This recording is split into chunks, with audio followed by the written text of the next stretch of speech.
Salut à tous et bienvenue pour la question de la semaine.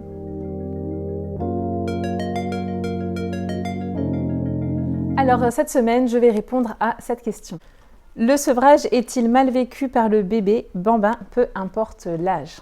Alors, pour commencer, j'aimerais qu'on dissocie différents types de sevrage. Ça peut paraître un peu bizarre, dit comme ça, mais tous les sevrages ne sont pas les mêmes et tous les sevrages ne se passent pas de la même façon. Premièrement, j'avais envie de vous parler du sevrage induit par une mauvaise conduite d'allaitement. Qu'est-ce qu'on entend par là? On entend le fait que la maman, par désinformation, par mauvais conseil ou par manque d'information, n'avait pas le souhait d'arrêter son allaitement, mais malheureusement a mal conduit son allaitement sans le savoir. La plupart du temps, c'est totalement inconscient, involontaire. Ça peut être vraiment de multiples causes possibles, l'espacement des tétés, l'introduction d'un biberon.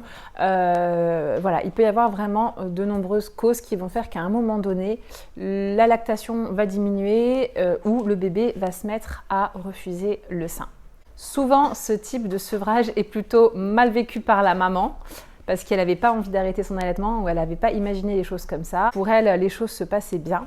Mais pour le bébé, en général, c'est plutôt bien vécu parce que c'est lui qui va se détourner du sein ou c'est lui qui va progressivement arrêter de téter ou refuser le sein ou s'énerver. Alors, je ne peux pas dire que c'est hyper bien vécu à 100% parce qu'il y a toujours une partie des bébés qui vont être frustrés. L'enfant a envie de prendre le sein, mais par exemple, il ne sait plus comment faire pour téter ou bien il ne trouve plus de lait. Donc voilà, il ne faut pas non plus généraliser. La plupart du temps, ça se passe plutôt bien. Parfois, c'est mal vécu par la maman et par le bébé aussi qui, lui, a envie de prendre le sein, mais pour une raison ou une autre, il n'y arrive pas, il ne peut pas. Ensuite, il y a le sevrage induit par volonté de la maman, c'est-à-dire qu'elle ne veut plus allaiter son bébé et elle va choisir de supprimer les tétés, donc normalement de façon assez progressive. Alors, est-ce que c'est mal vécu ou non par l'enfant?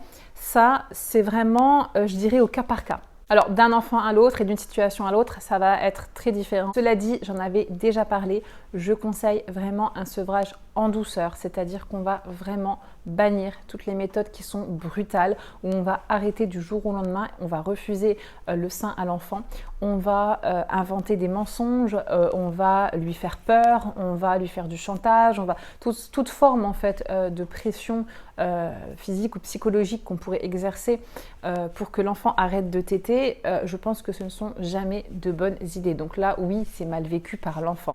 Vous le savez, je suis plutôt pour un sevrage naturel, c'est-à-dire qu'on va laisser la maman et l'enfant dans un certain équilibre, arrêter leur allaitement lorsqu'ils sont prêts tous les deux. Je comprends que certaines mamans ressentent l'envie ou le besoin de sevrer leur bébé. Lorsque c'est le cas, je conseille premièrement de toujours bien réfléchir à la raison qui vous pousse à vouloir sevrer. Est-ce que c'est vraiment une bonne raison? Est-ce que vous vous sentez prête à sauter cette étape pour de vrai? Ou est-ce que vous allez ensuite le regretter et vouloir repasser sur un allaitement? Est-ce que votre enfant est prêt, même si je pense qu'il n'est jamais réellement prêt lorsque ça ne vient pas de lui-même?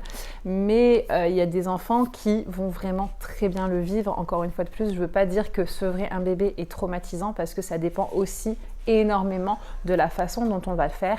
Il faut savoir que le sein, c'est certes une source alimentaire, donc la source alimentaire, on va la remplacer par une autre, mais si vous continuez à offrir à votre enfant du contact, des câlins, de l'attention, etc., il aura le plus important. Donc il ne faut pas oublier que l'allaitement, c'est la nourriture physique et c'est la nourriture affective, et que lorsque parfois, on veut sevrer un bébé, on veut le sevrer pour de mauvaises raisons, c'est-à-dire en croyant qu'on va être plus reposé, qu'on va mieux dormir.